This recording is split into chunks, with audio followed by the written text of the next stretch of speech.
Hoy vamos a hablar acerca de Git. Eh, Vamos a ver como unos conceptos básicos acerca de este programa y para qué nos puede servir. Eh, Realmente no tengo pensado hablar acerca de los creadores, en el año en el que fue creado y todo ese tipo de cosas, porque realmente, pues, en la mayoría de casos no nos sirve para entender como tal Git. Entonces voy a dar algunos ejemplos, me parece pertinente. La idea o entender el por qué o cuál era la necesidad, el problema en ese momento. Entonces vemos que el problema eran los archivos. La necesidad es tener o guardar o ir guardando los cambios que yo haga sobre un archivo, preservando los anteriores. En caso de que yo necesite algo de mi archivo anterior, pues pueda también utilizarlo y pueda tenerlos separados. Entonces empezó a surgir el famoso problema de el final, final 1, final final, final ASD, final final este sí es y muchas otras como tal nombres de archivos que nosotros vamos generando. Esto empezó a generar problemas, además de que ocupa demasiado espacio porque va a ser casi que el mismo peso del archivo anterior, solo que un poquitico más pesado porque solo tiene algunos cambios. Entonces, para este tema se creó o se inventaron como tal esta herramienta tan útil hoy en día para los desarrolladores que es Git. Git como tal, y es importante tenerlo en cuenta, es una aplicación, realmente no hace magia, entonces es algo que instalamos en el computador y lo que él hace es que nos permite llevar un control de las versiones. Simplificándolo todo, eso es, vamos a poder sobre nuestros archivos, sobre nuestro proyecto, crear varias versiones de nuestro código.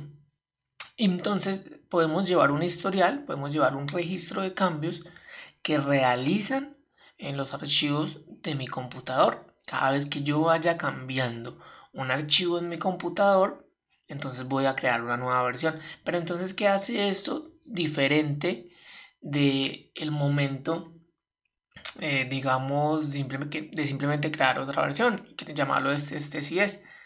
Entonces, la ideal es que este tipo de versiones los empieza a manejar Git o el programa los maneja bajo ciertos estándares que evitan que como tal no tengamos organizadas las cosas. Normalmente nosotros no sabríamos llevar una versión, no sabemos llevar nombres y muchas otras cosas más.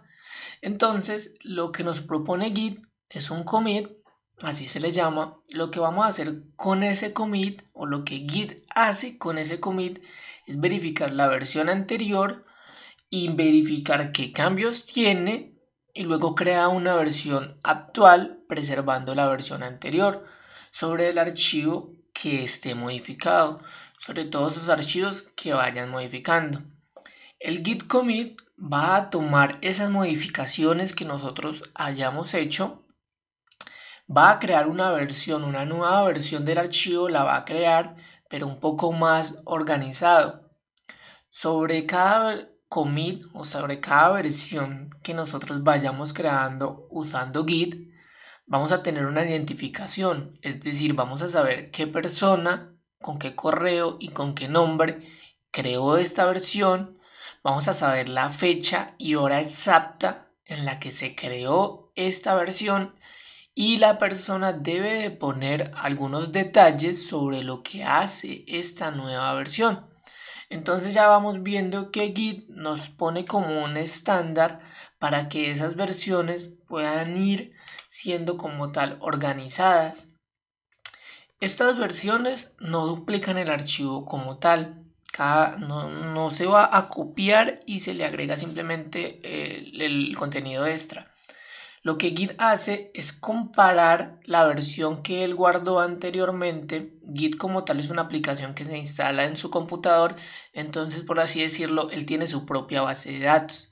Entonces él sabe cuál es el código que había en la versión 1 y es capaz de compararlos con los cambios que usted haya hecho.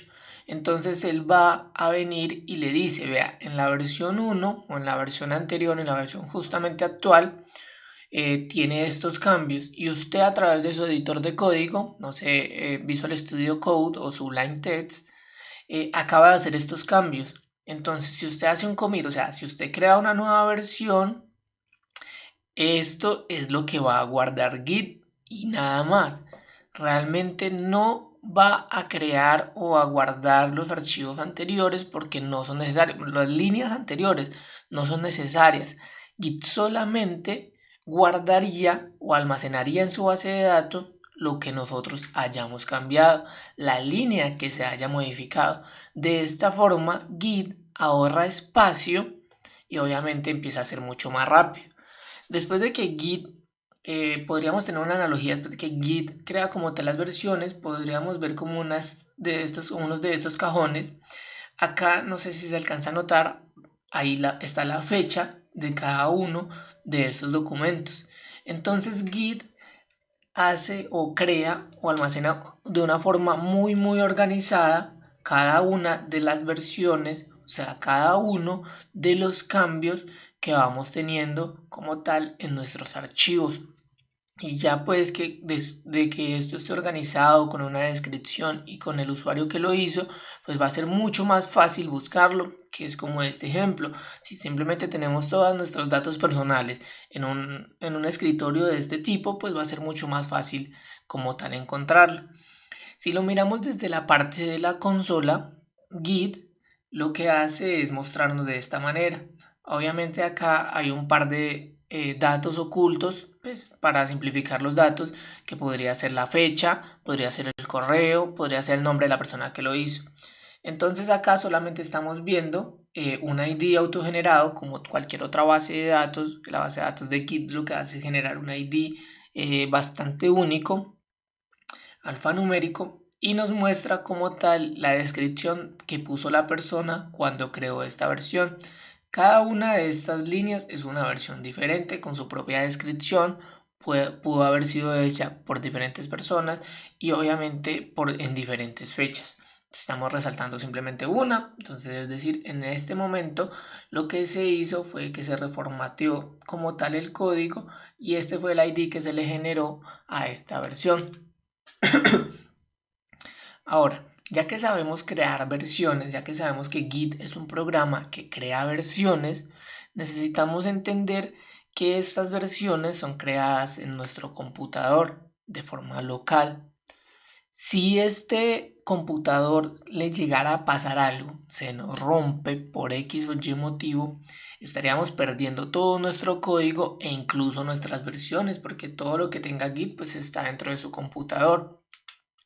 Entonces, una de las alternativas, pues para exponer como tal o seguir exponiendo el problema sería guardarlo en Google Drive. Pero entonces va a seguir pasando como lo mismo. Dentro de Google Drive vamos a empezar a guardar como tal todos los archivos. Entonces vamos a tener problemas de nombre, no vamos a saber quién lo cambió. Bueno, sí podríamos saber lo que lo cambió, pero si hay dos personas cambiando al mismo tiempo no vamos a poder. Y todo esto se genera porque el Drive no es una manera correcta de almacenarlo. Pues al menos ya está seguro porque está en la nube. Pero el Drive no maneja como tal estos pequeños cambios, no es capaz de crear solamente la versión parcial, es decir, solamente no es capaz de crear una versión solamente con las líneas que se modificaron y todo este tipo de cosas que sí vamos a necesitar. Entonces, en cuanto a esto, surge como tal el Git, pero de forma remota. Es decir, Git está en un computador, está en la nube, está en la internet. En un servidor que usted haya comprado, puede tomar e instalarle Git. En ese momento en el que usted le instala Git a ese servidor remoto, servidor privado, lo que va a pasar es que ese servidor le genera una URL. Entonces usted desde su local lo que termina haciendo es un push, o sea, subir sus cambios. Coge todos los cambios que usted tenga, que el Git tenga en la base de datos local, todos esos cambios y todos los archivos, los sube a su servidor privado, en el que usted previamente instaló el programa de Git, pero este ya no es el programa de Git normal, sino que es Git para servidores.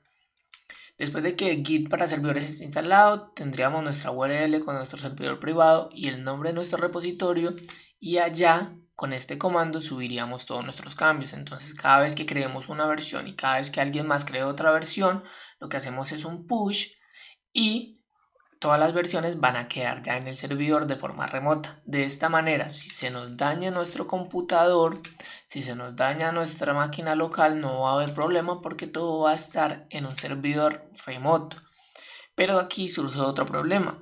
No somos expertos instalando como tal Git en un servidor. Realmente es bastante complejo. Entonces, para esa necesidad llegan estos tres salvadores. De hecho, hay muchos más, pero esos tres son como tal los más comunes. Está GitHub, GitLab y Bitbucket. Son servicios o empresas que tienen sus propios servidores con Git ya instalado.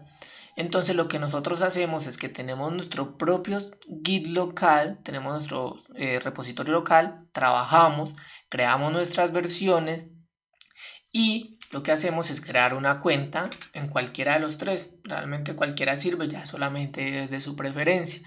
Cualquiera, en este caso yo creé una cuenta en GitLab, aquí está mi usuario y este es el nombre de mi repositorio.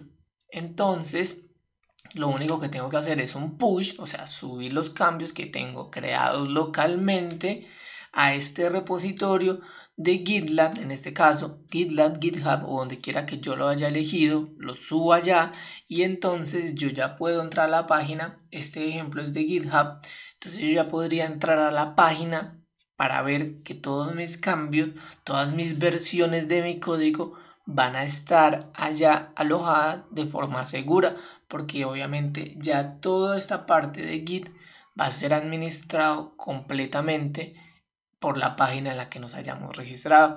Entonces ya todo va a estar muy seguro y obviamente toda la información, la persona que hizo el commit, en la fecha específica que hizo el commit, es decir, las versiones, todas las descripciones, todos los archivos, todo va a estar allá.